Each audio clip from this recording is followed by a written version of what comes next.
इश्क महबूब खुदा जिस दिल में हासिल नहीं, लाखों मुसलमान हो मगर ईमान कामिल नहीं। बलगल उला कशफत तुजा बिजमालिही खसालिही।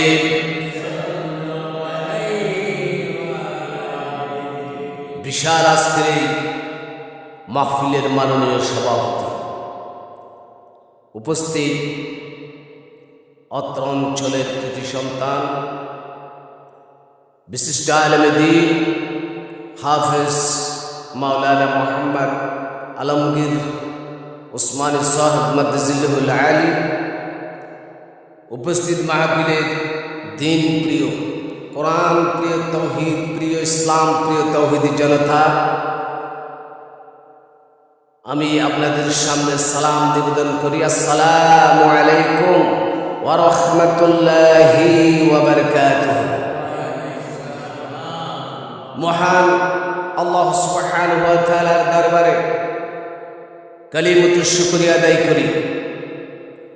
রব্বুল ইজ্জত আল্লাহ সুবহানাহু ওয়া তাআলা আমাদেরকে এত বড় একটা বিশাল মাহফিলে আসার জন্য, বসার জন্য আল্লাহ আমাদেরকে তৌফিক দান করেছেন। সে মহান মুনিবের দরবারে আমরা কালিমাতুশ শুকরিয়া আদায় করি। এক যুগে একসাথে অন্তর খুলে উজাড় করে আমরা আল্লাহর শুকরিয়া আদায় করি। সকলে পড়ি আলহামদুলিল্লাহ।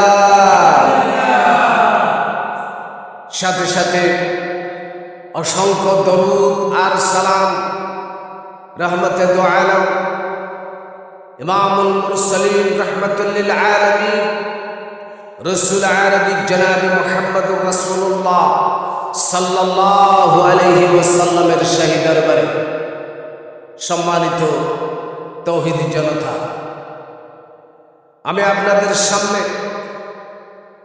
একটা বিষয় আলোচনা করতে চাই। যে বিষয়টা হচ্ছে একজন মুমিন ইমানদার মুসলমানদের ঈমান আনার পরে তার প্রথম নম্বরের দায়িত্ব হচ্ছে আল্লাহর এই জমিনে নামাজকে কায়েম করা। কথা বলেন ঠিক কিনা? যে নামাজকে কায়েম করলো সে আল্লাহর দ্বীনকে কায়েম করলো, আর যে নামাজ ছেড়ে দিল সে আল্লাহর দ্বীনকে জমিন থেকে বিদায় করে দিল। নাউযুবিল্লাহ। দেশ স্বাধীন হলো 53 বছর হয়ে গেল। আমরা দেখেছি কত সরকার আসলো, কত মতবাদের মানুষ আসলো।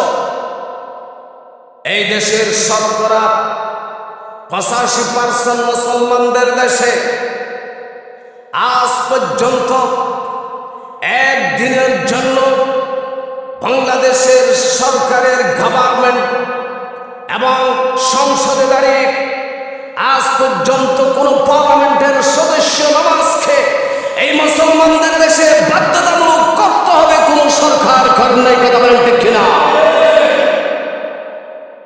আল্লাহ পাক অথচ ইমানের পরে নামাজের স্থান, নামাজকে প্রতিষ্ঠিত করার জন্য, কায়েম করার জন্য আল্লাহ পাক কোরআনের প্রতিটি পরতে পরতে বর্ণনা করেছেন। দেশ স্বাধীনের পর থেকে আমরা দেখেছি এই দেশের মুহাদ্দিস, এই দেশের মুফাসসির, মুহাক্কিক, পীর বুজুর্গ, আলেম ওলামা, এই দেশের দ্বীনের দাওয়াতের আলেম ওলামারা, মসজিদের খুতবায়ে ইজহাম, মসজিদের ইমামগণ, তারা মানুষকে নামাজের দাওয়াত দিয়ে আজ পর্যন্ত তারা মানুষকে নামাজের দাওয়াত দিয়ে নামাজ পড়ানোর জন্য মুসল্লি বাড়িয়েছেন। সুবহানাল্লাহ। মনে করেন বাংলাদেশের বাইতুল মুকাররমের খতিব সাহেব, উনি বাইতুল মুকাররম জাতীয় মসজিদে দাঁড়িয়ে সে নামাজের ফজিলত সম্পর্কে সে কথা বলতে পারবে এবং সে নামাজের ফজিলত সম্পর্কে মানুষকে বুঝাইতে পারবেন, সে বুঝাইতে পারবে। কিন্তু সে মসজিদের মেম্বরে বসে সেই ঘোষণা দিতে পারবে না আগামীকাল ফজর থেকে বাংলাদেশের প্রতিটি জমিনে ইঞ্চিতে নামাজ প্রতিষ্ঠিত করতে হবে, এ কথা বলতে পারবে না। কিন্তু উনি মানুষকে নসিহত করতে পারবে। এদেশের ইমামগণ মুসল্লি বাড়িয়েছেন, পীর বুজুর্গগণ মানুষকে ফজিলত, নামাজের ফজিলত সম্পর্কে আলোচনা করে মুসল্লি বাড়িয়েছেন। কিন্তু যদি এমন হতো বাংলাদেশে যদি আগামীকাল সংসদে বাংলাদেশের ৩০০ জন পার্লামেন্ট সংসদ সদস্যরা যদি দাঁড়িয়ে একসাথে সুচ্চার করে যদি বলতো এই দেশে আগামীকাল ফজর থেকে বাংলাদেশের প্রতিটি মসজিদে মুসল্লিরা সেইখানে 5 ওয়াক্ত নামাজকে বাধ্যতামূলক করা হয়েছে, তাহলে বাংলাদেশের জমিনে আর এত ওয়াজ নসিহত করে মানুষকে বুঝাইতে হতো না। সকল মানুষ ধরে ধরে এবং সকলে আল্লাহ ঘর মসজিদ ভরপুর হয়ে যেত। কথা বলেন ঠিক কিনা?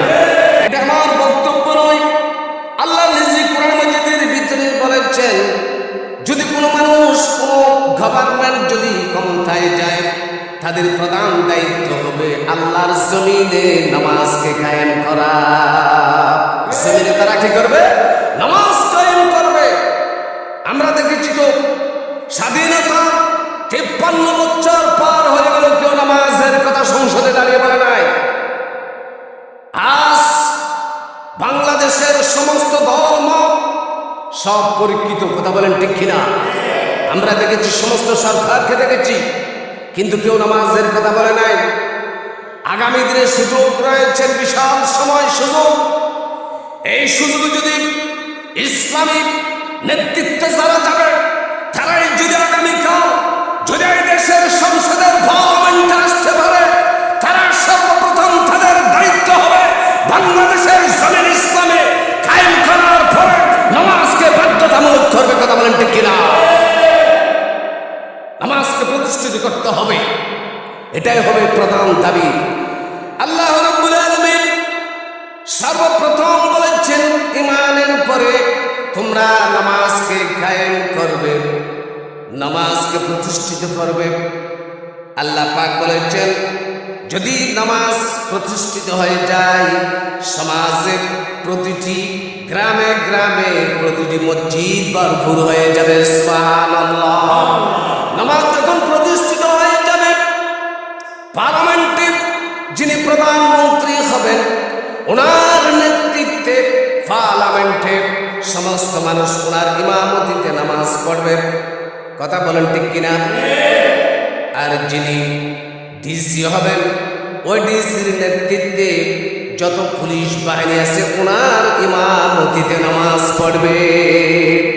যিনি ইউনিয়নের চেয়ারম্যান হবেন ইউনিয়ন পরিষদে ওনার নেতৃত্বে সমস্ত ইউপি সদস্য যারা রয়েছেন তারা ওনার ইমামতিতে নামাজ পড়বেন। সুবহানাল্লাহ। এভাবে করে সচিবালয়ে এবং প্রতিটি সেক্টরে যদি নামাজ প্রতিষ্ঠিত হয়ে যায়, সেখানে যদি ইসলাম বুঝে, কোরআন বুঝে, হাদিস বুঝে এমন মানুষগুলি প্রতিষ্ঠিত যদি হয়, তাহলে বাংলাদেশ দেখবেন আগামীকাল থেকে এই দেশ হবে সোনার দেশ। সুবহানাল্লাহ। এই দেশে ইসলামী সাম্রাজ্য কায়েম হয়ে যাবে। দলে দলে মানুষ, দলে দলে মানুষ, মসজিদ ভরপুর হয়ে যাবে। তখন এই দেশে যখন সকল মুসল্লি, যখন মুসল্লি হয়ে যাবেন, তখন যুবকেরা নামাজ পড়বে, মা বোনেরা বাড়ির ভিতরে নামাজ পড়বে, কৃষকেরা মাঠে নামাজ পড়বে, ব্যবসা বাণিজ্য যারা করে সেখানে নামাজ পড়বে। এই দেশে আইন করে এই দেশে টেন্ডারবাজি বন্ধ করা লাগবে না। সমস্ত মানুষেরা মুসল্লি যখন হবে, টেন্ডারবাজি করবে না, চুরি করবে না, ডাকাতি করবে না। নামাজের ফয়েজ বরকতের কারণে তারা এই দেশের সমস্ত মানুষগুলো ফেরেশতায় পরিণত হয়ে যাবে। এই জন্য নামাজের দরকার আছে না নাই? নামাজকে বাধ্যতামূলক করার জন্য আগামী সংসদে ইনশাআল্লাহ যদি ইসলামী সরকার আসে, সর্বপ্রথম এই দেশে ইসলামে কায়েম করার পরে এই দেশে তারা নামাজের আইন প্রতিষ্ঠিত করবে। কথা বলেন ঠিক কিনা? আমরা চাই আগামী দিনে এই দেশে ইসলামী সরকার আসুক, এই দেশে আলেম ওলামাদের হাতে নেতৃত্ব চলে আসুক, এটা আমরা চাই। সম্মানিত হাজরিন, যদি নামাজ প্রতিষ্ঠিত হয়ে যায়, এই দেশ স্বর্গের রাজ্যে পরিণত হয়ে যাবে। চুরি বন্ধ হয়ে যাবে, টেন্ডারবাজি বন্ধ হয়ে যাবে, ফরের হক নষ্ট করা বন্ধ হয়ে যাবে, কোনো নারীর চিন্তায় হবে না, কারো উপর জুলুম হবে না, ন্যায় প্রতিষ্ঠিত হবে, ইনসাফ প্রতিষ্ঠিত হবে। যদি একটি আইন পাশ করা হয়, যদি এই দেশে বাধ্যতামূলক যদি ইসলাম এসে এবং এই দেশে ইসলাম প্রতিষ্ঠিত করার পর যদি নামাজ কায়েম করে। সম্মানিত হাজরিন, আমরা নামাজি, আমরা মুসল্লি, আমরা সকলেই নামাজ পড়ার জন্য সকলকে আহ্বান করে আমার আলোচনা এইখানে শেষ করছি। আসসালামু আলাইকুম ওয়া রাহমাতুল্লাহ।